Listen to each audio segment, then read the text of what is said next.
خاتم النبیین شفیع المذنبین ابی القاسم المصطفى محمد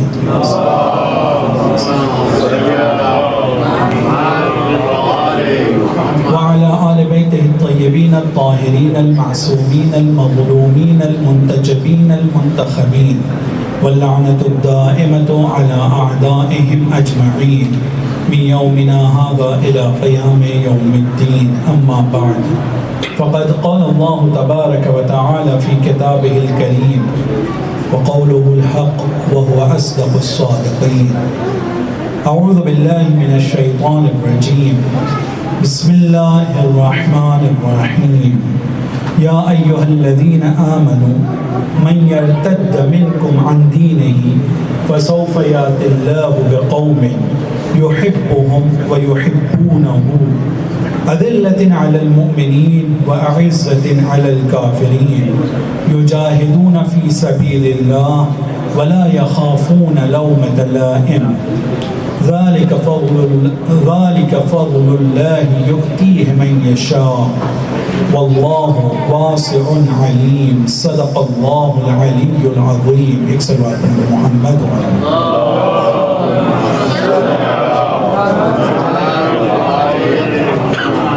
خداوند عالم قرآن مجید میں ارشاد فرماتا ہے اے ایمان لانے والوں من یرتد منکم عن دینہ تم میں سے جو کوئی بھی اپنے دین سے منہ پھیر لے گا منحرف ہو جائے گا ارتداد کا شکار ہو جائے گا تو خداوند عالم تمہارے بدلے ایک قوم کو لے کر آئے گا یحبہم ایک ایسی قوم کہ خداوند عالم ان کو چاہتا ہوگا ان سے محبت کرتا ہوگا وَيُحِبُّونَهُ اور وہ قوم کے تمام افراد اور وہ لوگ بھی خدا سے محبت کرتے ہوں گے. خداوند عالم ایسی قوم کو لائے گا کہ جو مومنوں سے انکساری سے جھک کر اور تواضع سے ان سے ملاقات کرے گی اور ملا کرے گی. کافروں کے مقابلے میں عزت کے ساتھ کرامت کے ساتھ اور بالکل ان کے مقابلے میں کھڑے ہو کر ان سے بات چیت کریں گے اور ان کے مقابلے میں یجاہدون فی سبیل اللہ یہ وہ لوگ ہوں گے جو اللہ کی راہ میں انتھک کوشش کرتے رہیں گے کبھی اپنی کوششوں سے یہ رکیں گے نہیں ہر طرح کا جہاد اور کوشش یہ اس میں لگے رہیں گے. وَلَا يَخَافُونَ لَوْمَةَ لَائِمٍ اور کسی ملامت کرنے والے کی ملامت کا انہیں کوئی خوف نہیں ہوگا. ذَلِكَ فَضْلُ اللَّهِ یہ کام جو خدا کرے گا یہ اللہ کا فضل ہے. يُؤْتِيهِ مَن يَشَاءُ جس کو اللہ چاہتا ہے عطا کرتا ہے. وَاللَّهُ وَاسِعٌ عَلِيمٌ اور اللہ تو بہت زیادہ بخشنے والا اور جاننے والا ہے. اس آیت کی روشنی میں نے آپ لوگوں کی خدمت میں کل کچھ نکات پیش کیے تھے. موضوع قرار پایا ہے حسینیت دور حاضر میں. ہمارے اس زمانے میں اگر ہم امام حسین کے راستے پر چلنا چاہتے ہیں اور اس کا دعویٰ اور ادعا کرتے ہیں تو کس طریقے سے اس دور حاضر میں حسینیت کے اوپر عمل کیا جا سکتا ہے اور اس اعتراف کے ساتھ میں کہ تمام نکات تو دور اور جو نکات بھی پیش کیے جا رہے ہیں ادعا یہ نہیں ہے کہ پوری طرح سے کامل بلکہ ضرورت ہے کہ ہم تمام طلاب اور حسینی مل کر اپنے وطن اپنے ماحول اپنے زمانے کے اعتبار سے امام حسین علیہ السلام کے پیغام کو سمجھنے کے بعد میں راہکار اور راہ حل دینے کی کوشش کریں. عزیزان گرامی اسی ضمن میں یہ ذکر کیا گیا کہ ہم جب اپنے آپ کو حسینی کہتے ہیں تو زمان غیبت میں ہمیں یہ سکھایا گیا ہے کہ جب ہم اپنے امام کے بارے میں اور ان سے رابطے کے لیے جن دعاؤں کی تعلیم دی گئی ہے جیسے دعائے افتتاح تو اس دعا کے اندر جو مطالب پیش کیے گئے ہیں جو دعائیں مانگی گئی ہیں ان دعاؤں کے ذریعے سے اس بات کی کوشش کی گئی ہے کہ ہماری ذہنیت کی تربیت کی جا سکے، ہمارے ذہنوں کی تربیت کی جا سکے۔ مثلا میں نے ذکر کیا کہ جب ہم یہ دعا کہتے ہیں اللہم انا نرغب الیک فی دولت کریمہ تعز بها الاسلام واہلہ، اور آگے بڑھتے ہوئے جب ہم یہ کہتے ہیں وتجعلنا فیہا من الدعاة الی طاعتک، ہمیں اپنی اطاعت کی طرف ہے پروردگار، تیری اطاعت کی طرف دعوت دینے والوں میں قرار دے، مجھے قائد بنا، تیرے راستے کی طرف بلانے والا قرار دے، مجھے قائد بنا، داعی بنا۔ ظاہر سی بات ہے کہ یہاں جتنے لوگ بیٹھے ہیں سب اس بات کا اعتراف کرتے ہیں کہ دعا صرف زبان کے ہلانے سے قبول نہیں ہوتی ہے۔ دعا کے لیے ضروری ہے کہ جو دعا ہم مانگ رہے ہیں اس کے اعتبار سے اپنی زندگی کو ڈھالنے کی اپنی پوری کوشش کریں۔ جب تک کہ ہم اپنی پوری کوشش نہیں کریں گے تب تک کہ وہ دعا کے قبول ہونے کے لیے خود ہم قاصر ہیں، ہماری کوتاہی ہے جس کی وجہ سے وہ دعا قبول نہیں ہو رہی ہے۔ تو ہمیں داعی بننا ہے، دعا ہمیں سکھا رہی ہے کہ ہمیں داعی بننا ہے الی طاعت اللہ، قائد بننا ہے الی سبیل اللہ، لیکن اس کے لیے ضروری ہے کہ ہم ویسی کوشش کریں۔ اگر ہم ایک چیز کی طرف دعوت دینے والا بننا چاہتے ہیں اور ایک راستے کے اوپر قائد، لیڈر، رہبر بننا چاہتے ہیں تو ظاہر سی بات ہے کہ سب سے پہلا قدم اس کا یہ ہوگا کہ اس راستے کی معرفت ہمیں بخوبی ہونا چاہیے۔ بغیر اس راستے کی معرفت کے، بغیر اس راستے پر جو ہمارے امام ہیں ان کی معارف اور معرفت کے بغیر ہم کیسے لوگوں کو اس کی دعوت دے سکتے ہیں؟ میں نے ذکر کیا کہ اگر ہم اپنے سماج کو صرف دیکھیں تو اگر ہم اپنی لا علمی، کم علمی کو دیکھتے ہوئے اس بات کو کہہ رہا ہوں کہ اگر ہمارے بچے ہم سے کچھ سوال پوچھتے ہیں تو ہم ان کا جواب دینے سے، آج کے زمانے کے اعتبار سے ان کے جو سوال ہوتے ہیں اس میں ہم بہت قاصر ہوتے ہیں، چاہے وہ سوال ان کا توحید کے بارے میں ہو، عدالت کے بارے میں ہو، یا اور دوسرے ایسے مسائل کے بارے میں، شبہوں کے بارے میں ہو جس کے ذریعے سے اعتقادات کے اوپر حملہ کیا جا رہا ہے۔ ہم یہ محسوس کرتے ہیں کہ علم کلام جدید کے اعتبار سے خاص طور پر ذکر کرنا چاہ رہا ہوں، ہمارے پاس جواب نہیں ہوتے ہیں۔ جب ہم اپنے بچوں کے لیے قانع کنندہ جواب نہیں رکھتے ہیں تو ان لوگوں کے لیے کہ جن کے بارے میں ہماری ذمہ داری ہوتی ہے کہ ہم ان کو امام حسین سے روشناس کروائیں، ہم ان کے ساتھ اپنے رابطے کو مضبوط کریں، غیر شیعوں کے ساتھ میں اور غیر مسلمانوں کے ساتھ میں، تو ہمیں ایک حسینی ہونے کے اعتبار سے کتنا مضبوط ہونے کی ضرورت ہے علمی اعتبار سے۔ یہ صرف طالب علم کے لیے نہیں ہے، یہ ہر حسینی کے لیے ہے۔ جو بھی اپنے آپ کو یہ کہتا ہے میں امام حسین کا عزادار ہوں، یعنی وہ ذمہ دار ہے اس بات کا کہ وہ زیادہ سے زیادہ حسینی راستے کو سمجھے، اپنی معرفت کو بڑھائے۔ وہ ذمہ دار ہے، عزادار یعنی ذمہ دار۔ کس بات کا ذمہ دار ہے؟ راستے کو سمجھنے کا، لوگوں کو راستے کی طرف دعوت دینے کا، لوگوں کو راستے کے اوپر لے کر آنے کا، لوگوں کے سامنے امام حسین اور ان کے مشن کو بتانے کا، لوگوں کے سامنے اس بات کا ذمہ دار ہے کہ امام حسین کے اہداف کو صحیح طریقے سے پہنچائے۔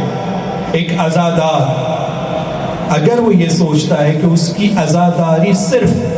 ایک حسینیے کے اندر، ایک امام باڑے کے اندر، ایک مسجد کے اندر، ایک گھر کے اندر صرف محدود ہے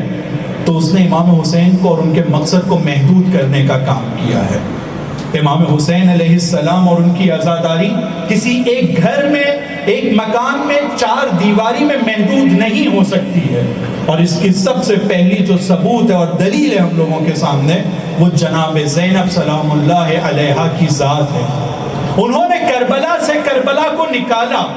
انہوں نے امام حسین کو صرف کربلا میں دفن ہونے سے اور محدود ہونے سے بچایا، اور یزید کے دربار میں جا کر بھی امام حسین کے تذکرے کو کیا ہے۔ ہمیں اس پیغام کو دیا ہے، ہمیں یہ میسج دیا ہے کہ امام حسین کی عزاداری صرف کربلا، امام حسین کی عزاداری صرف کوئی چار دیوار میں محدود رہنے والی چیز نہیں ہے۔ ہر عزادار اس بات کا ذمہ دار ہے کہ امام حسین کو دنیا کے کونے کونے تک کے اور دنیا کے ہر فرد تک کے پہنچانے کی کوشش کرے۔ ظاہر سی بات ہے کہ اگر ہم اتنی بڑی ذمہ داری ہمارے کاندھوں پر آتی ہے اور ہم اتنی بڑی چیز کے ذمہ دار ہوتے ہیں تو جو جتنا بڑا ذمہ دار ہوتا ہے اس کے لیے اتنی زیادہ مسئولیتیں اور اس کے لیے اتنے زیادہ ضرورتیں ہوتی ہیں جو اس کو اپنی پوری کرنا ہوں گی. سب سے پہلی چیز اپنے علم میں اضافہ بغیر دلیل کے ان آتھینٹک بغیر سند کے بات کرنا یہ ہم لوگوں کے درمیان پھر نہیں ہونا چاہیے، کیونکہ ہم اس مسلک کے ماننے والے ہیں جس کے امام کا نام ہے امام جعفر الصادق علیہ السلام.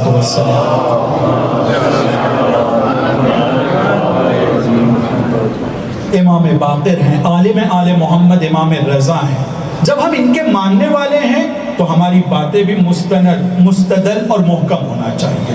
اور پھر میں نے قرآن کی آیت کے ذریعے سے بھی یہ کہا کہ رسول خدا بھی جب یہ کہتے ہیں کہ میں تم کو دعوت دیتا ہوں دین کی طرف، تو رسول خدا بھی یہ کہتے ہیں علی بصیرۃ، میں بھی بصیرت کے ساتھ دعوت دیتا ہوں، میں بھی اور میرے پیروکار بھی. میرے پیروکار بھی بغیر بصیرت کے دعوت نہیں دیتے ہیں، ایسے ہی کچھ بھی نہیں کہہ دیتے ہیں، بلکہ سوچ سمجھ کے ایک دم ٹھوس محکم اور مستدل اور مبرہن بات کو کہتے ہیں. ہر بات کو وہ نہیں کہتے، ان کی باتوں میں برہان ہوتا ہے، دلیل ہوتی ہے، ایسے ہی کچھ بھی نہیں کہتے ہیں. اور دوسری کوالٹی جو ان کے اندر پائی جاتی ہے وہ یہ پائی جاتی ہے کہ جو بات بھی وہ کہتے ہیں اس بات کے اوپر ان کو اعتقاد ہوتا ہے، بھروسہ ہوتا ہے. ہم بہت آسانی سے یہ کہہ دیتے ہیں امام حسین کا جملہ دہراتے ہوئے، خدایا جس کو تو مل گیا اس نے کیا کھویا. لیکن اس جملے کے اوپر بھروسہ، اس جملے کے اوپر ایمان، اس جملے کے اوپر اعتقاد، یہ ہم اپنے گریبان میں جھانک کر، سب سے پہلے یہ میں اپنے لیے ذکر کر رہا ہوں کہ ہمیں اپنے آپ سے پوچھنا ہوگا کہ یہ جملہ سننے میں تو کتنا شیرین اور واقعی یہ جملہ بہت اچھا ہے، کتنا جامع کمپریہنسو، اپنے اعتقاد کے اعتبار سے جو ہم لوگوں نے سیکھا ہے سنا ہے، ہمیں یہ لگتا ہے کہ امام حسین کا رابطہ اپنے خدا کے ساتھ کتنا مضبوط تھا کہ وہ یہ کہتے ہیں جس کو تو مل گیا اس نے کیا کھویا، اور جس نے تجھے کھویا پھر اس نے کیا پایا. ہمیں بھی بہت اچھا لگتا ہے یہ جملہ، تکرار کرنے میں بھی اچھا لگتا ہے، سنانے میں بھی اور سننے میں بھی. لیکن اپنے نفس کو ٹٹولنا ہوگا، جھنجھوڑنا ہوگا کہ کتنا اس جملے کے اوپر اور اس کلام پر ہم کو ایمان ہے، کتنا ایمان ہے، کتنا اس جملے کے اوپر ہمیں بھروسہ ہے، یا صرف بولنے کے لیے اور سننے کے لیے یہ جملہ اچھا ہے. لیکن ایک حسینی جس بات کے اوپر یقین اور ایمان رکھتا ہے اس بات کو بیان کرتا ہے. تو ہماری ذمہ داری ہے کہ ہم اس جملے کے اوپر صحیح معنی میں اعتقاد اور ایمان رکھیں، تب ہم آگے بڑھیں گے، تب ہم کامیاب ہوں گے، تب ہماری بات لوگوں کے دلوں میں اثر گزار ہوگی. پھر ایک بار ذکر کروں گا اور یہ تہ قلب سے کہہ رہا ہوں، اپنی بے بسی اور اپنے ذات کو جانتے ہوئے کہہ رہا ہوں کہ یہ جتنی بھی باتیں ہیں یہ پہلے اپنے لیے ہے، پھر تمام لوگوں کے لیے انشاءاللہ مفید واقع ہو سکتی ہے. سب سے زیادہ ہمیں جس چیز کی ضرورت ہے کہ جو بات بیان کی جاتی ہے اس کے اوپر ہمیں بھروسہ ہو. بھروسے کے بغیر ہم وہ چیز دوسروں تک کے نہیں پہنچا سکتے ہیں. یہاں پر علماء کا مجمع ہے، جانتے ہیں اس بات کو کہ عموماً یہ ذکر کیا جاتا ہے کہ اگر ایک بات صرف زبان سے نکلتی ہے، ایک انسان جو ذکر کر رہا ہے اس کی زبان سے ایک بات نکل رہی ہے لیکن اس بات کے اوپر اس کو بھروسہ اور ایمان نہیں ہے، اعتقاد نہیں ہے، اس کی زندگی میں وہ چیز دکھائی نہیں پڑتی ہے، اس کی زندگی میں اس چیز کا اثر کہیں نہیں دکھتا ہے، تو عربی میں کہتے ہیں کہ الذی یخرج من اللسان، وہ چیز جو زبان سے نکلتی ہے وہ کانوں سے آگے نہیں بڑھ سکتی ہے، وہ صرف کانوں تک کے لوگوں کے جائے گی لیکن ان کے دل پر اس کا اثر نہیں ہوگا، کیونکہ وہ جو کہنے والا ہے وہ صرف زبان سے کہہ رہا ہے، دل تک کے وہ بات نہیں پہنچے گی. لیکن جو بات دل سے نکلتی ہے، یصل یا یدخل فی القلب کہا گیا ہے، وہ دل تک کے پہنچتی ہے. یہ الگ بات ہے کہ اگر ہم دیکھتے ہیں تاریخ کے اندر، خاص طور پر میں اماموں کی مثال کے لیے ذکر کرنا چاہ رہا ہوں کہ وہ آتے ہیں خطبہ دیتے ہیں، امام علی علیہ السلام، امام حسین علیہ السلام، لیکن اس کا اثر سامنے نہیں ہوتا ہے. تو اس کی وجہ یہ ہے کہ جو سننے والا بندہ تھا اس کے قلب پہ، اس کے کانوں پہ اور اس کی آنکھوں پہ تالے پڑ چکے ہیں، اب وہ حق کو قبول کرنے کے لیے تیار نہیں ہے. اسی لیے عزیزان گرامی ایک نقطے کی طرف اشارہ کرنا چاہتا ہوں. ہم جب علی علیہ السلام کی زندگی کو یہ نقطہ نقطہ جو ابھی میں ذکر کرنے جا رہا ہوں امام علی علیہ السلام کی زندگی کا، آج کے حالات کے اعتبار سے بہت ضروری لیکن موضوع سے تھوڑا مختلف ہے، ڈائریکٹ اس کا رابطہ نہیں ہے، لیکن چونکہ حالات کے حساب سے ضروری ہے تو اسے کہنے کے لیے کوشش کر رہا ہوں۔ اگر ہم علی علیہ السلام کی زندگی کو دیکھتے ہیں، خاص طور پہ وہ زندگی جب وہ خلیفہ بنتے ہیں، ظاہری طور پر ان کو خلافت ملتی ہے، حقیقی خلیفہ وہ تھے اور کوئی اس کو چھین نہیں سکتا تھا کیونکہ وہ خدا کی طرف سے دیا ہوا وہ منصب تھا، کسی کی حیثیت اور اوقات نہیں تھی کہ اس کو چھین سکے، لیکن جب ظاہری ان کو حکومت ملتی ہے تو اس زمانے میں کوفہ میں ایک وقت آتا ہے، خاص طور پہ جنگ صفین کے بعد، جب علی علیہ السلام اپنے ساتھیوں کو اپنی طرف بلانے کی بہت کوشش کرتے ہیں اور الگ الگ طریقے سے ان کو دعوت دے رہے ہیں، الگ الگ طریقے سے ان سے کہہ رہے ہیں کہ معاویہ اپنے لشکر کو تیار کر رہا ہے مسلمانوں پر حملہ کرنے کے لیے، آؤ ہم مل کر اس کو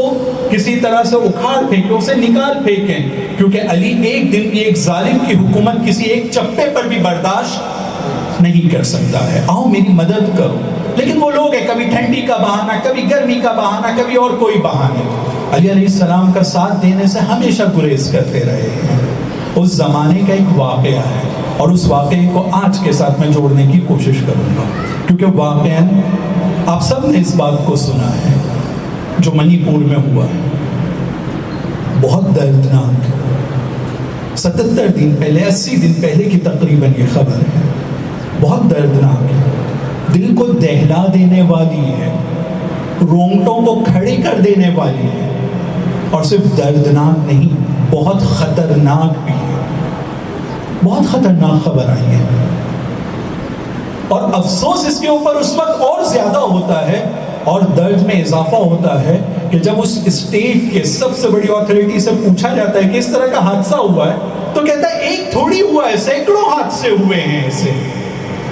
اور جب رپورٹرز لوگ، تحقیق کرنے والی ایجنسیز تحقیق کرنے جاتی ہیں تو اس نے 100 کا عدد کہا تھا چیف منسٹر نے، معلوم پڑتا ہے کہ ایسے حادثہ 200 سے زیادہ ہوئے ہیں۔ کتنا دردناک حادثہ ہے۔ ہر وہ انسان جس نے جنم لیا ہے ایک ماں سے، ہر وہ انسان جس کے گھر میں بہن ہے، بیٹی ہے، بیوی ہے، ہر انسان کے لیے، اور صرف انسان نہیں بلکہ حیوانوں میں اس طرح کا سلوک نہیں ہوتا ہے، حیوان بھی اپنی حریم کے پابند ہوتے ہیں، حیوانیت کو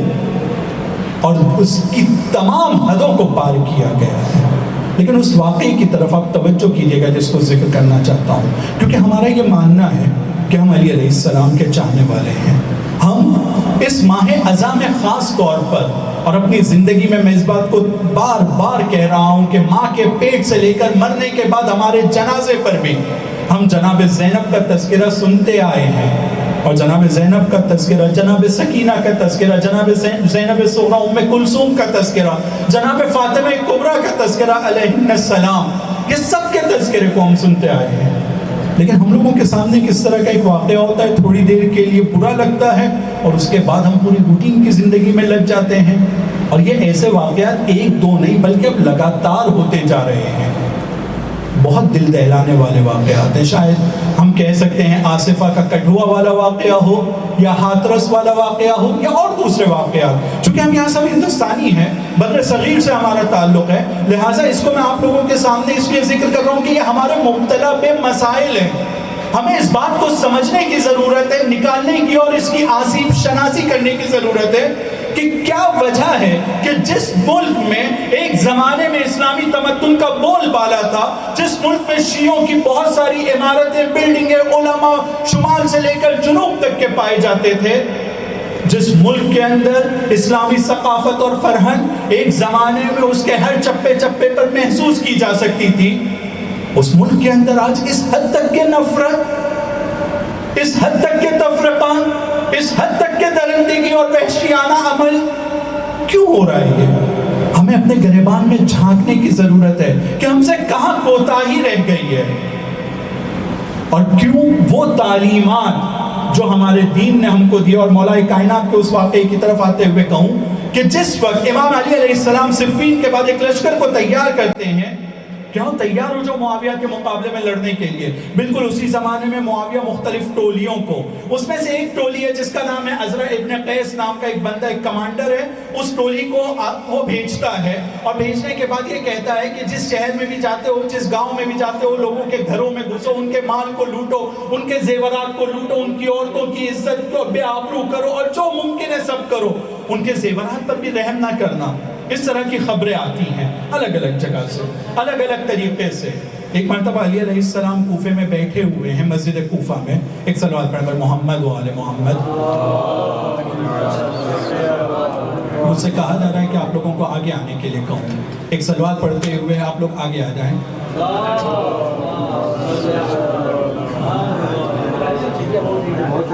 اب سب سے گزارش ہے، تقاضا ہے، درخواست ہے کہ صلوات کے سہارے سے کھڑے ہوئیں اور آگے کی طرف تشریف لائیں.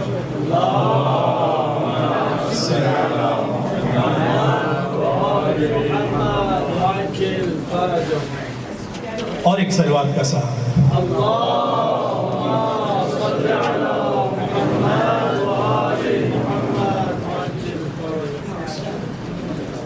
تو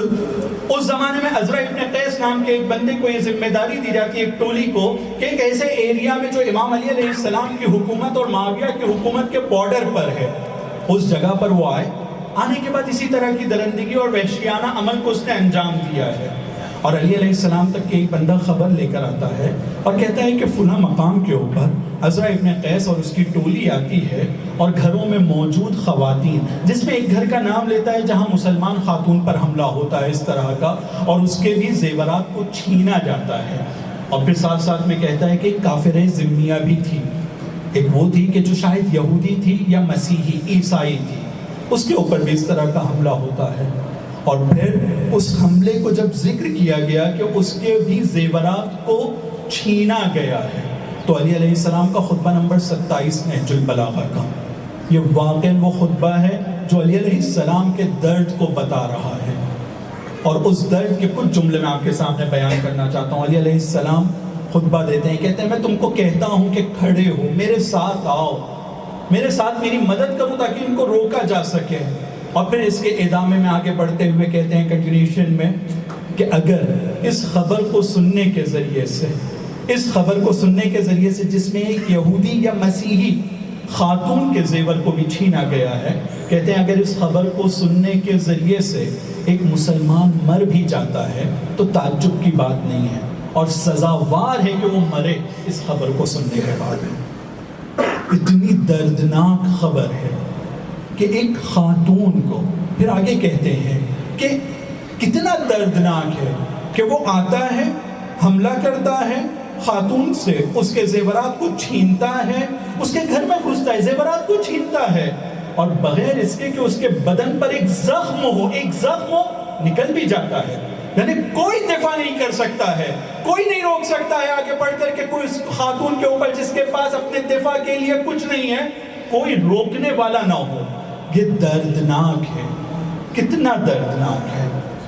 جس کے امام کے لیے یہ اتنا دردناک ہو. اور اس سے ملتی جلتی روایت بھی ملتی ہے جس میں وہ کہا کہ اگر علی کو موت آ جائے تو تعجب نہ کرنا. پہلے انہوں نے مسلمان کہا، اتم میں اسلام، اتم میں مسلم، اقدم میں مسلم. علی علیہ السلام سے بہتر اور ان سے برتر کون ہو سکتا ہے؟ وہ کہہ رہے ہیں کہ اگر موت آ جائے تو تعجب نہیں کرنا، سزاوار ہے اس خبر کے اوپر کہ موت آئے. بہت دردناک ہے، لیکن اس واقعے نے دلوں کو دہلا دیا ہے، اور اس واقعے نے آج بھی اگر ہم کو بیدار نہیں کیا کہ ہماری ذمہ داری کی طرف ہم کو متوجہ نہیں کیا کہ اگر ہم یہ جناب زینب کے مصائب کو صرف اپنی چار دیواری میں نہیں بلکہ دنیا کو برابر سے سناتے رہتے کہ جناب زینب کے سر سے چادر چھینی گئی تھی، جناب سکینہ کے گوشوارے چھینے گئے تھے، صرف یہ ہماری چار دیواری میں محدود نہ ہوتی اور یہ ہم دنیا تک کے پہنچاتے، تو آج کس کی ہمت ہوتی کہ ان یزیدیوں جیسے کاموں کو آج اس کام کو انجام دے سکے جس سے پوری انسانیت شرمندہ ہو. لیکن ہم لوگوں نے اپنی عزاداری کو محدود کر رکھا ہے، یا دوسرے الفاظ میں کہوں جیسا اس کو عالمگیر ہماری ذمہ داری تھی کرنے کے لیے، کہیں شاید ہم سے کچھ کوتاہی ہوئی ہوگی کہ اس ملک میں جہاں مسلمان شمال سے جنوب تک کے، شرق سے غرب تک کے پائے جاتے ہیں، وہاں پر اس درندگی کو ایک دم آسانی سے انجام دیا جاتا ہے، اور ہمارے ملک کی اتھارٹیز، مسئولین آ کر پلٹ کر یہ کہتے ہیں کہ اسے سینکڑوں واقعات ہوئے ہیں، صرف اس ایک واقعے کی طرف کیوں توجہ جا رہی ہے؟ سینکڑوں واقعات ہوئے ہیں، اسی لیے تو ہم نے انٹرنیٹ بند کر کے رکھا تھا۔ یعنی وہ اپنی کامیابی صرف اس میں ذکر کرنا چاہتا ہے کہ ہم نے انٹرنیٹ بند کر دیا تھا، یہ ہماری کامیابی تھی، اور انٹرنیٹ بند کرنے کو اپنی وہ کامیابی کی صورت میں ذکر کر رہا ہے۔ لیکن کتنا دردناک ہوگا عزیزو وہ وقت کہ جب یہ انٹرنیٹ، اور ایک نہ ایک دن یہ حالات بہتر ہوں گے، اور یہ حالات بہتر ہونے کے بعد آج ایک کلپ سے انسانیت شرما رہی ہے، اور یہ کہنے میں ذرا بھی مبالغہ نہیں ہے کہ اگر اس کلپ کو دیکھ کر کوئی ہم سے دوسرے ملک والا آج پوچھے گا کیا تم ہندوستانی ہو، تو ہماری آنکھیں شرم سے جھکیں گی کہ ہمارے ملک میں یہ ہوا ہے، کیا جواب دیں گے ہم اس کو؟ اور اگر حالات معمول کے ہو جاتے ہیں اور ایک سے زیادہ اس طرح کی کلپس آتی ہیں تو کتنا دردناک ہوگا، کتنا سخت ہوگا۔ تو عزیزان گرامی، میں اپنے موضوع کی طرف آنا چاہتا ہوں کہ ہم لوگوں کی ذمہ داری ہے کہ اگر ہم اپنے آپ کو عزادار کہتے ہیں تو ہم ذمہ دار ہیں ان باتوں کو پہنچانے کے لیے دنیا تک کے جو ہم فرش عزا پر سنتے اور ذکر کرتے ہیں۔ عزادار کی ذمہ داری ہے کہ اس کی عزاداری اور اس کی ذمہ داری صرف 4 دیوار کے اندر محدود نہ ہو، صرف اپنی کمیونٹی کے اندر محدود نہ ہو، بلکہ اس کو دنیا تک کے پہنچانا ہے۔ ایک صلوات پڑھ کر محمد و آل محمد۔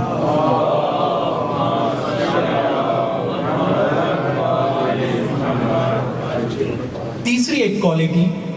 جس کی طرف میں اشارہ کرنا چاہتا ہوں اور جتنی فرصت رہے گی اتنا ذکر کروں گا، وہ یہ ہے کہ جو شخص بھی اپنے آپ کو امام حسین علیہ السلام کا عزادار کہتا ہے، اس کے اندر معصومین علیہ السلام کی سیرت کی یہ کوالٹی کا ہونا بہت ضروری ہے۔ قرآن میں خدا بند عالم رسول خدا صلی اللہ علیہ وآلہ وسلم کے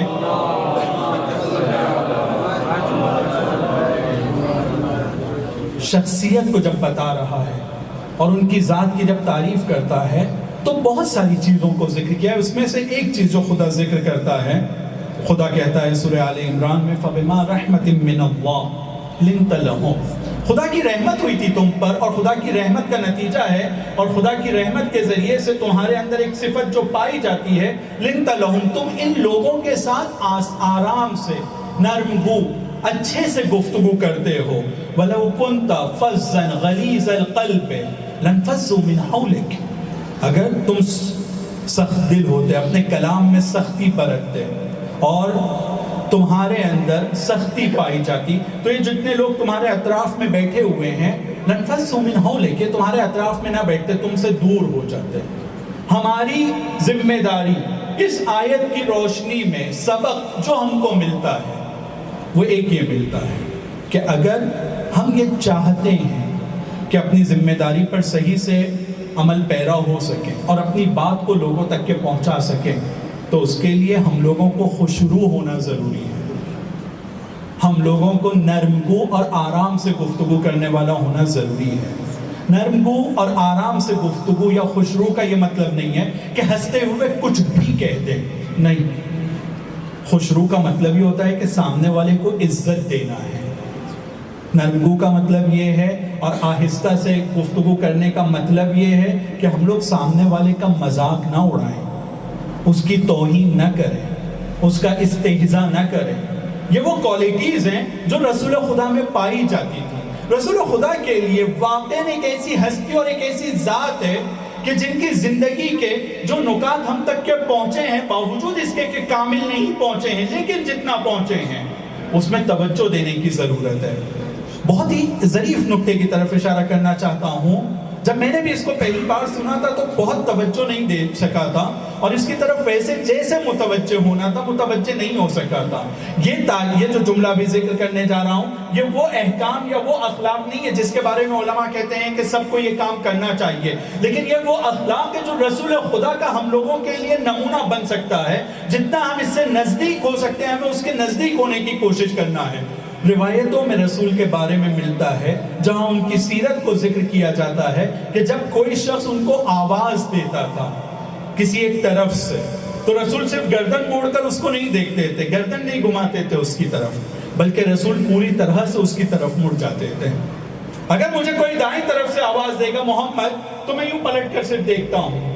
کوئی بائیں طرف سے آواز دے گا تو میں کہوں گا ٹھیک ہے اس کی طرف یوں پلٹ کر دیکھوں گا۔ لیکن رسول کے بارے میں ملتا ہے کہ کوئی بھی اگر ان کو مخاطب کرتا تھا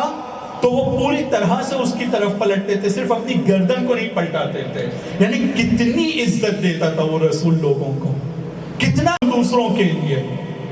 کتنا احترام۔ اور یہ احترام صرف مسلمانوں کے لیے نہیں تھا۔ جس وقت مسیحی اور عیسائیوں کے بارے میں ملتا ہے کہ مسجد میں آ کر رسول سے ملاقات کرتے ہیں تو اس وقت ایک مرحلے کے بعد میں انہوں نے بھی اس نقطے کو محسوس کیا ہے کہ رسول خدا بہت احترام سے ان سے مل رہے ہیں۔ آج ایک وجہ کہ ہمارا اپنی کمیونٹی کے باہر کے لوگوں کے ساتھ رابطہ نہیں ہے،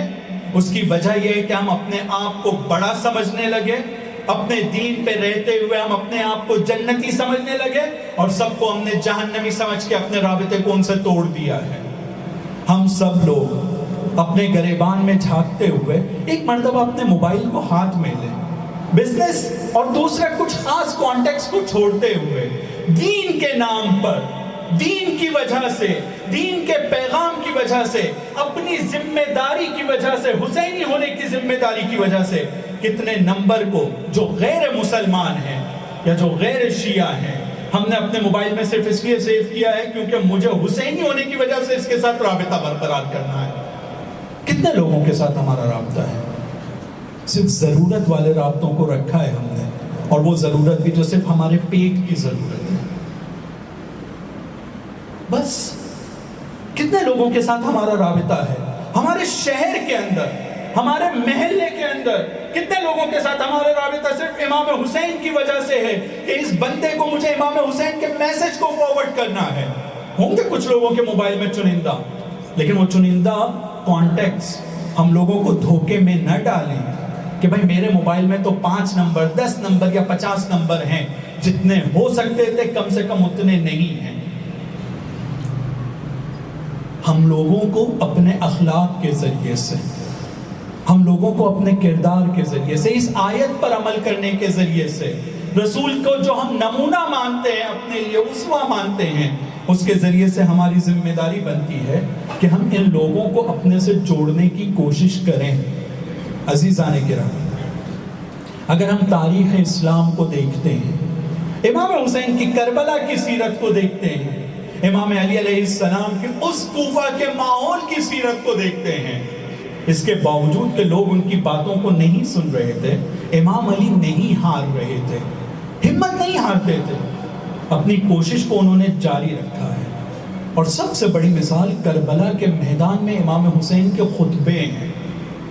جب اصحاب و انصار کی ایک بڑی تعداد شہادت کے درجے پر فائز ہو چکی، اس کے باوجود بھی امام حسین لوگوں کے درمیان آ کر کہتے ہیں کہ اگر اب بھی تم میرے قتل سے باز آ گئے تو میں تمہیں جنت کی بشارت دیتا ہوں۔ کتنا فرق ہے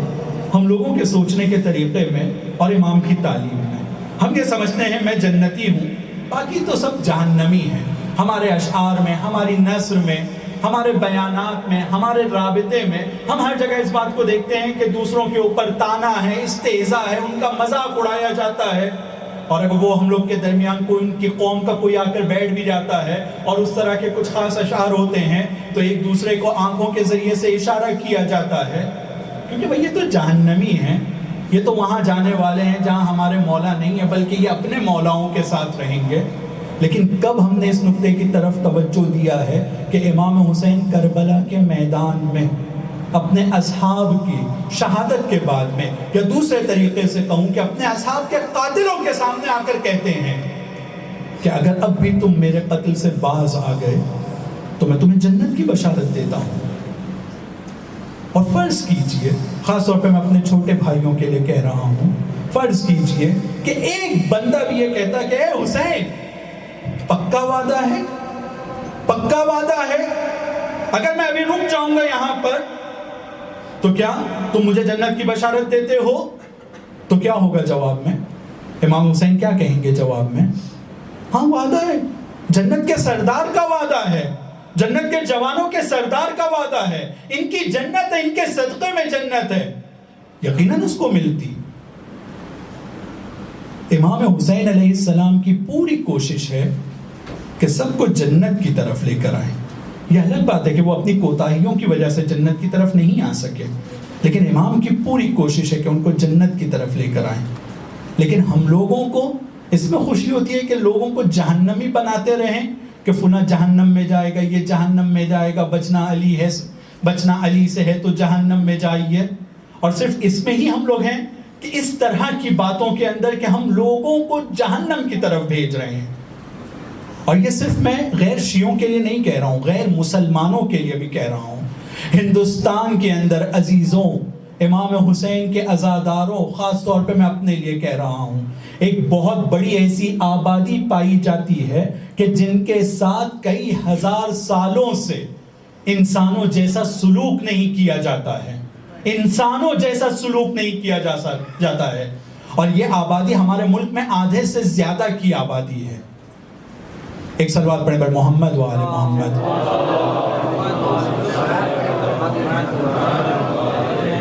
آپ لوگوں سے گزارش ہے کہ آپ لوگ اپنی ذمہ داری سمجھتے ہوئے دوسرے عزاداروں کو زحمت میں نہ ڈالتے ہوئے آپ لوگ آنے کی اس چھوٹی اور مختصر سی زحمت کو قبول فرمائیں، آگے تشریف لے آئیں۔ محمد والے محمد بلندر سلوات۔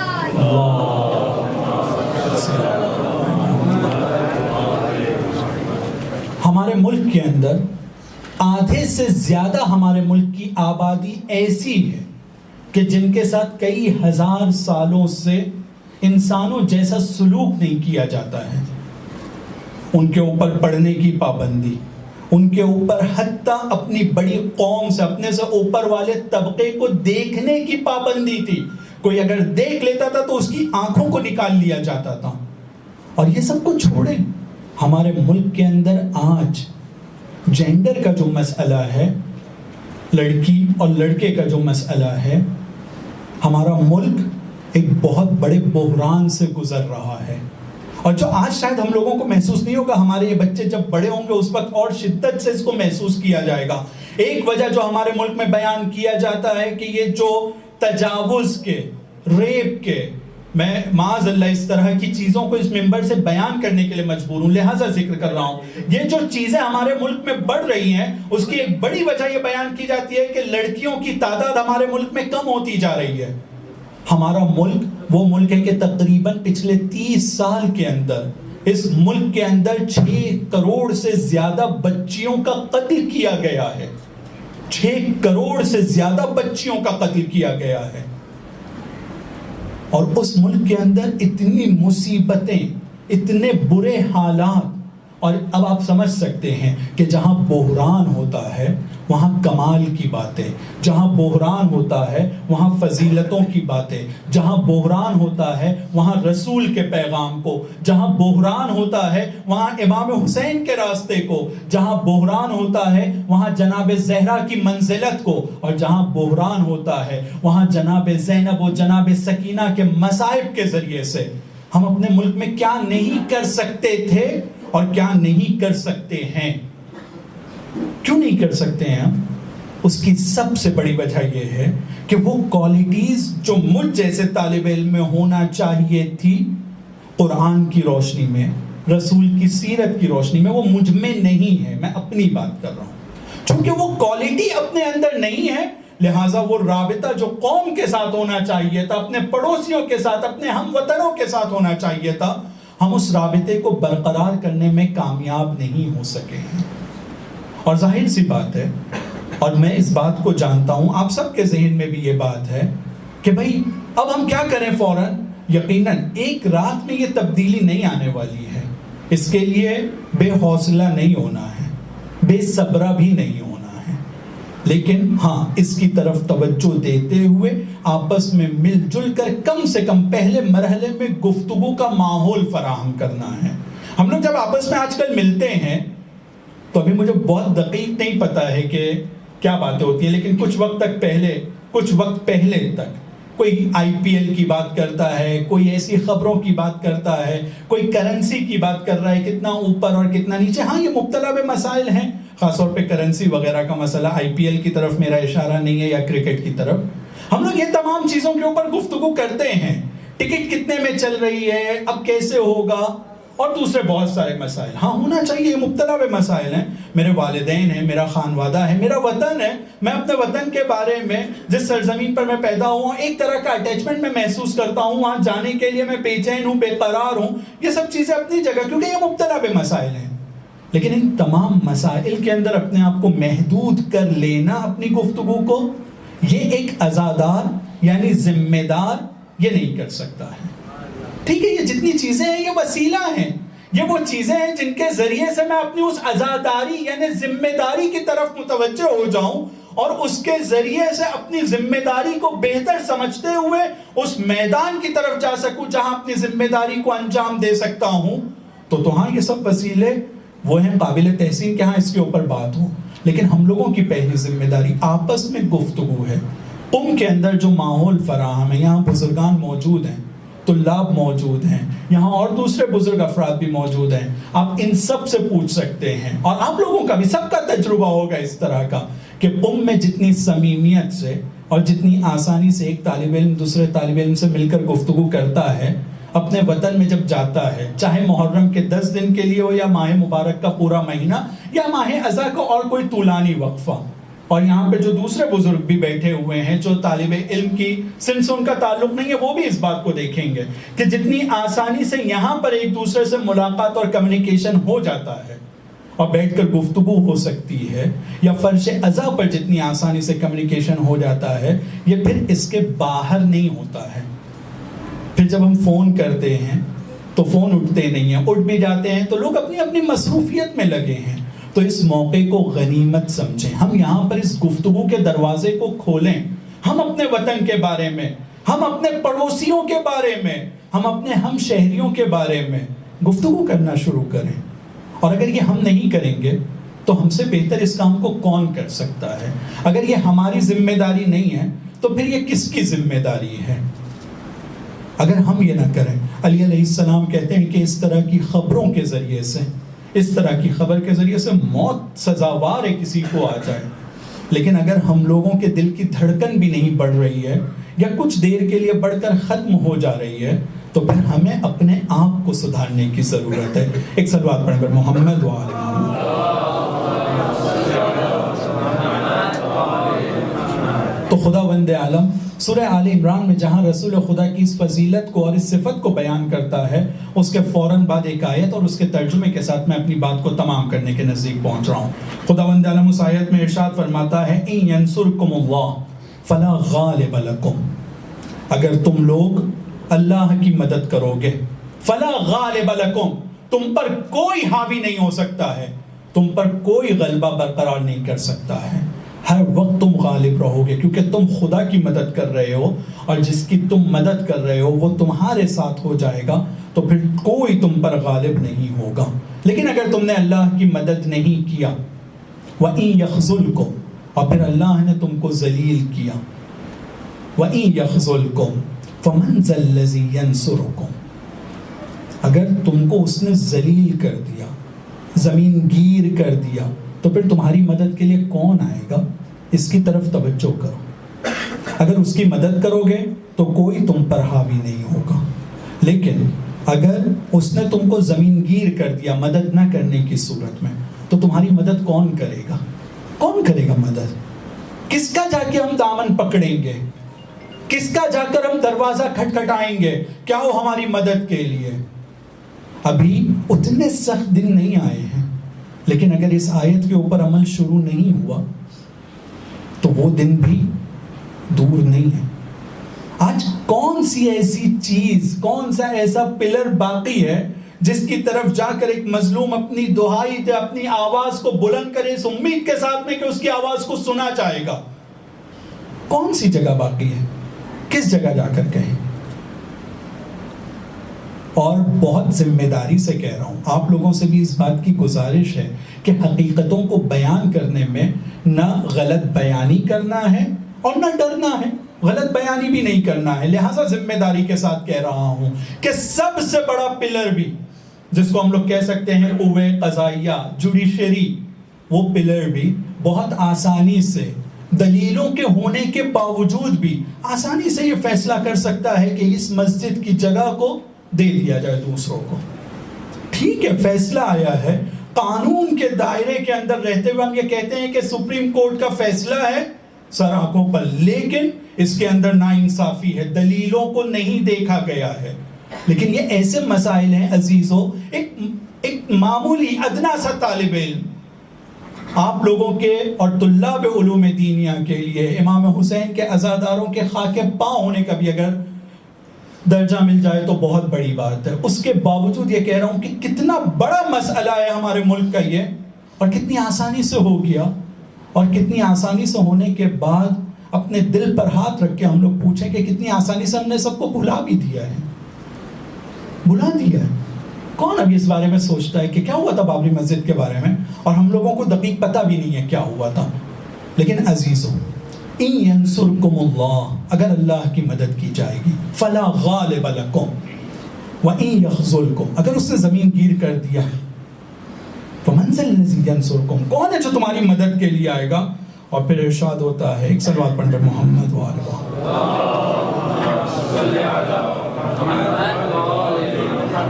فمن ذا الذی ینصرکم من بعدہ، اس کے بعد کون ہے جو تمہاری مدد کے لیے آئے گا؟ پھر خدا کہتا ہے وَعَلَى اللَّهِ فَلْيَتَوَكَّلِ الْمُؤْمِنُونَ، اللہ پر بھروسہ رکھو، اللہ پر بھروسہ اور توکل کرو۔ اے ایمان لانے والو، ایمان لانے والو، اللہ پر بھروسہ کرو اور آگے بڑھو۔ امام حسین کے راستے کو سمجھو اور اسے سمجھانے کی کوشش کرو۔ یقیناً وہ دن دور نہیں ہے کہ جب ہر قوم پکارے گی ہمارے ہیں حسین، لیکن یہ ہم کو کرنا ہوگا۔ صرف ہمارے سوچنے کے ذریعے سے یہ تبدیلی نہیں ہونے والی ہے، اور یہ کرنے کے لیے ہمیں کسی موقع کو اپنے ہاتھ سے جانے نہیں دینا ہے۔ اور یہ سبق بھی ہم کو کربلا کا میدان اور کربلا کے امام حسین نے ہم کو سکھایا ہے۔ امام حسین علیہ السلام ہر پوٹینشل کی طرف، ہر اس استعداد کی طرف جس کو وہ کربلا میں اپنے لیے لا سکتے تھے، اس تک کہ اپنے قدموں سے امام حسین گئے ہیں۔ کبھی لیٹر کی صورت میں نامہ لکھ کر انہوں نے بھیجا ہے کہ حبیب اگر کوفہ میں ہے تو اس کو بلایا جائے یہاں پر، اور پھر کبھی جب جناب زہیر کو دیکھتے ہیں، جناب زہیر ہم سب جانتے ہیں عثمانی مسلک تھے، عثمانی مسلک ہر اس بندے کو کہا جاتا ہے کہ جو علی علیہ السلام کو اپنا امام اس زمانے تک کے اور پہلا خلیفہ ان کو نہیں مانتا تھا، خلیفہ بلا فصل، جناب زہیر ان لوگوں میں سے ایک تھے۔ اور جناب زہیر امام حسین علیہ السلام جب مکے سے حج کو عمرے میں تبدیل کر کے نکلتے ہیں کوفے کی طرف، تو یہ حج کو کمپلیٹ کرنے کے بعد میں، پورا کرنے کے بعد کوفے کی طرف اپنے قبیلے کے ساتھ جا رہے ہیں، اپنے خاندان کے ساتھ جا رہے ہیں۔ اور پوری ان کی کوشش یہ ہے، کیونکہ روایتوں میں یہ بھی ملتا ہے، تاریخ میں یہ بھی ملتا ہے کہ جناب زہیر امام حسین علیہ السلام کے ساتھ انہوں نے مکے میں ملاقات کی تھی، اور ان کے قبیلے والوں نے بجلی، ان کا قبیلہ یا کچھ بجلی کہتے ہیں، اس قبیلے والوں نے ان سے ملاقات بھی کی تھی، اور پھر ان کو پتا تھا کہ امام حسین علیہ السلام کس مقصد کی طرف جا رہے ہیں۔ تو اب جب وہ حج کر کے نکل رہے ہیں تو نکلنے کے بعد اتفاق ہے کہ امام حسین علیہ السلام کے کاروان کے نزدیک آتے ہیں، لیکن کوشش کرتے ہیں کہ ہر اس منزل پر جہاں وہ رک رہے ہیں، اگر امام حسین کا کاروان وہاں پر ہے تو وہ اپنے خیموں کو امام حسین کے کاروان سے دور لگاتے ہیں۔ کیوں؟ تاکہ امام حسین سے فاصلہ رہے، اور ان سے وہ جس مقصد اور جس راستے پر جا رہے ہیں اس سے میں اپنی دوری بنائے رکھوں۔ ایک مرتبہ تاریخ میں دو طرح کی روایت ملتی ہے۔ ایک روایت یہ ملتی ہے کہ امام حسین علیہ السلام نے اپنی طرف سے قاصد کو بھیجا، اور قاصد کو بھیجنے کے بعد کہتے ہیں کہ جاؤ ان کو پیغام دینا کہ میں زہیر کو اپنی طرف بلا رہا ہوں۔ تاریخ کے عجیب جملے ہیں کہ خیمے میں جس وقت قاصد نے دستک دیا ہے دستک جس وقت دیا ہے اس وقت لوگ دسترخوان کے اوپر بیٹھ کر کھانا کھا رہے تھے. قاصد سے پوچھا گیا کہ کون ہو؟ کہا حسین کا قاصد ہوں. بس یہ سننا تھا کہ تاریخ کے جملے ہیں کہ جن کے ہاتھ میں نوالے تھے ان کے ہاتھ کے نوالے منہ کے پاس پہنچنے سے پہلے رک گئے تھے، اور جن کے ہاتھ پلیٹوں میں تھے بس وہ اسی طرح سے رک گئے تھے. ان کے ذہن میں یہ خیال آیا کہ جس سے اب تک بچ رہے تھے وہ تو اب ہمارے دروازے پر آ گیا ہے، اب کیا ہوگا؟ کہا ٹھیک ہے اندر آؤ. قاصد نے امام حسین کا پیغام دیا. ایک روایت کے مطابق تاریخ کی کہ جناب زہیر ابھی سوچ رہے تھے تو ان کی خانم، ان کی زوجہ جناب دیلہم یا دیلم، وہ ان سے کہتی کیا سوچ رہے ہو؟ نبی کے نواسے نے تم کو بلایا ہے، جاؤ. اور ایک تاریخ اس طرح سے ذکر ملتی ہے کہ جناب زہیر نے کہا کہ نہیں، میرا گھوڑا لے جاؤ لیکن میں نہیں آ سکتا ہوں، حسین کو جا کر پیغام دے دو. اس تاریخ کے مطابق ہے کہ امام حسین نے پھر 2 بچوں کا ہاتھ پکڑا اور پھر اس طرح سے کہ ان کی ابا زمین پر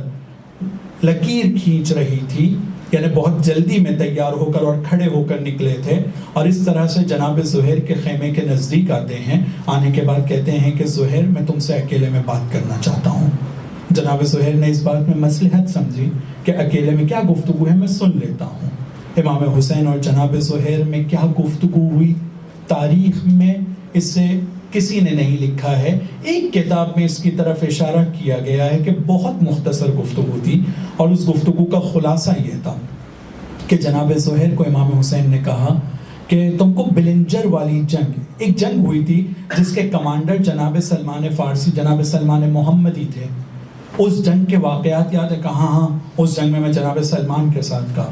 جناب سلمان کے ساتھ تھا، اور اس جنگ میں جب ہم لوگوں کے درمیان غنیمتیں بٹ رہی تھی تو میں بہت خوش تھا. امام حسین علیہ السلام کہتے ہیں کہ اس وقت جناب سلمان نے تم کو ایک جملہ کہا تھا کہ آج ان غنیمت کے مال کے اوپر تم جتنا خوش ہو، اس سے زیادہ خوشی کا موقع وہ ہوگا جب نواز رسول تم کو اپنی مدد کے لیے بلوائے گا اور بلائے گا، اور تم اس کی مدد کے لیے جا کر شہادت کے درجے پر فائز ہوگے. جیسے ہی امام حسین نے اس جملے کو جناب زہیر کو کہا تو اب جناب زہیر ہیں کہ جن کا چہرہ بہت سرخ رو ہو گیا ہے، بہت خوشحال ہو گیا ہے، اور وہ اپنے خانوادے فیملی کی طرف آتے ہیں. آنے کے بعد ذکر کرتے ہیں جہاں میں نے تجھ کو آزاد کیا. تاریخ میں اختلافات ہیں، کسی نے کہا کہ طلاق ہو گئی تھی اور وہ چلی گئی تھی، کسی نے جواب لکھا ہے کہ اس زوجہ نے جواب میں یہ کہا ہے کہ اے زہیر، پوری دنیا کی زندگی میں تم نے اپنے ساتھ رکھا ہے، اور جب رسول کے نواسے کے پاس جا رہے ہو تو مجھے آزاد کرتے ہو. یہ کہہ کر وہ بھی جناب زہیر کے ساتھ ہو گئی تھی. عزیزو، جناب زہیر کربلا کے میدان میں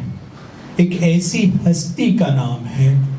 ایسے کربلا کے تمام اصحاب و انصار اللہ کہا گیا ہے، انصار دین خدا کہا گیا ہے، ان کو اولیاء اللہ کہا گیا ہے. بہت بڑا درجہ ہے. ان کی زیارت شہداء کربلا کی زیارت میں جو القاب استعمال ہوئے ہیں وہ القاب چھوٹے القاب نہیں ہیں. بہت سارے القاب جو امام معصوم کے لیے استعمال ہوئے ہیں ان لوگوں کے لیے استعمال ہوئے ہیں القاب. ان القاب کی تفسیر کی ضرورت ہے. جناب زہیر ان اصحاب میں، ان اولیاء خدا میں، ان انصار دین خدا میں، ناصران دین خدا میں ایک برجستہ شخصیت تھی. جب سے جناب زہیر اس کاروان سے جڑے ہیں، جناب زہیر کا عمل اور ان کا کردار تقریباً کربلا کے واقعے کے ہر مرحلے میں ملتا ہے.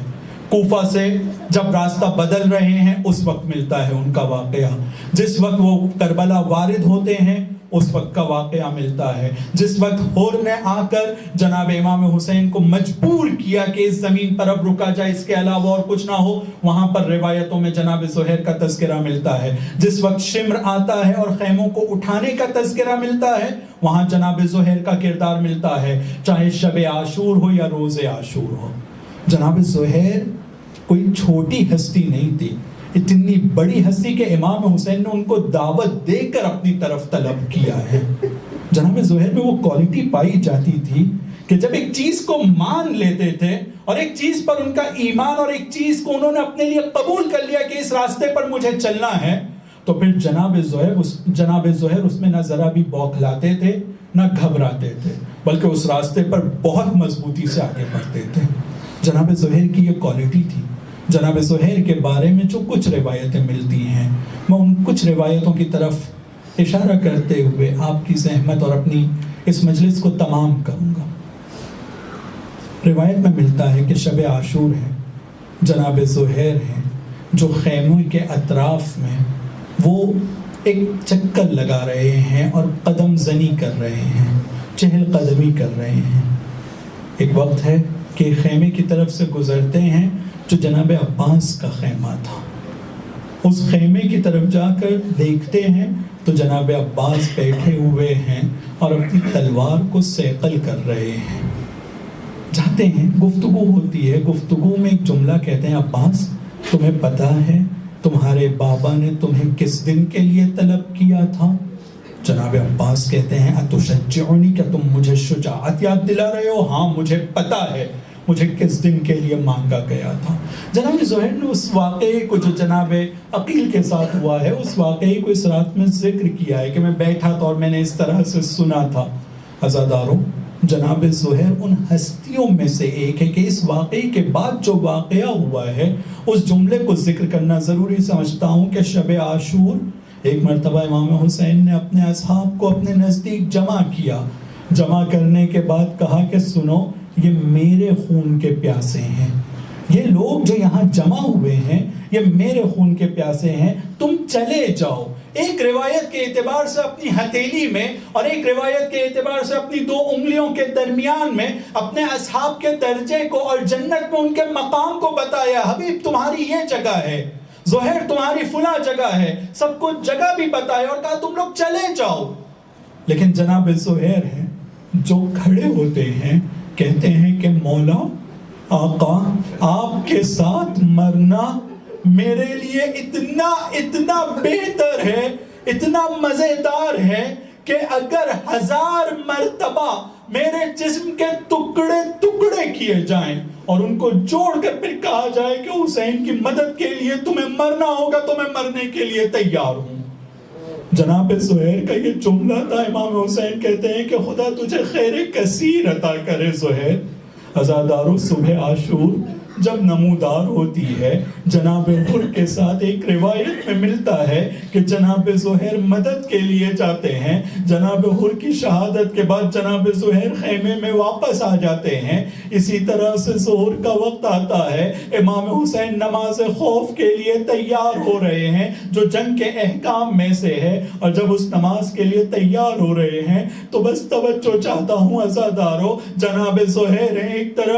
طرف جناب سعید ہیں، دونوں کھڑے ہو جاتے ہیں. دشمنوں کی طرف سے تیروں کی بارش شروع ہوتی ہے، لیکن ان مجاہدوں کی طرف سے جو رد عمل ہے وہ قابل ذکر ہے کہ ایک کبھی سعید زہیر کو آواز دیتے ہیں، زہیر سعید کو آواز دیتے ہیں کہ مولا کی طرف، مولا کے اصحاب و انصار کی طرف ایک نیزہ بھی نہیں جانا چاہیے، ایک تیر بھی نہیں جانا چاہیے. کبھی کوئی تیر اپنی پیشانی پر، کبھی کوئی تیر اپنی صورت پر، کبھی کوئی تیر اپنے سینے پر لیتے ہیں اور اس کے ذریعے سے اپنے مولا کی حفاظت کرتے ہیں. نماز ختم ہوتی ہے، زہیر مولا سے پوچھتے ہیں کہ آپ راضی ہیں؟ امام نے ان کو دعا دیا، لیکن میں زہیر کو کہوں گا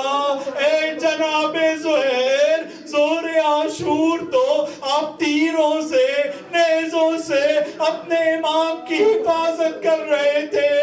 لیکن عصر عاشور آ کر دیکھیے امام زمانہ ارشاد فرماتے ہیں کہ اے میرے دادا آپ پر سلام ہو، جب آپ کا جنازہ، آپ کا جسم زخموں کی تاب نہ لا کر زمین کی طرف آ رہا تھا تو آپ کا جسم نہ زین پر تھا نہ زمین پر. اے زہیر، جس امام کی طرف آپ نے ایک تیر بھی جانے نہ دیا تھا، سر سے لے کر پیر تک کے پورے بدن میں میرے مولا کے تیر پیوست تھے.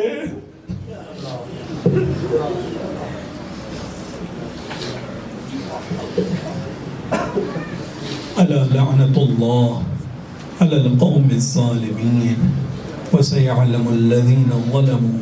أي منقلب ينقلبون. خدایا ہمارے اس مختصر سے عمل کو قبول فرما. خدایا امام زمانہ کے ظہور میں تعجیل فرما. خدایا ہم ان کے اعوان و انصار مددگاروں میں اور ان کے رکاب میں شہادت کا درجہ نصیب فرما. خدایا ان حالات کو دیکھتے ہوئے جس کا میں نے ذکر کیا، قرآن کی توہین جو اس ٹکہل میں ہوئی ہے، ان حالات کو دیکھتے ہوئے خدایا امام زمانہ کی غیبت ہم لوگوں کے لیے اب بہت ہی سخت ہوتی جا رہی ہے. امام زمانہ کے ظہور میں تعجیل فرما. خدایا امام زمانہ کے ظہور کے ذریعے سے ظالموں کو نیست و نابود اور عدل کے پرچم کو بلند و بالا فرما. وصلی اللہ علی محمد و آلہ الطاہرین. ماتم حسین.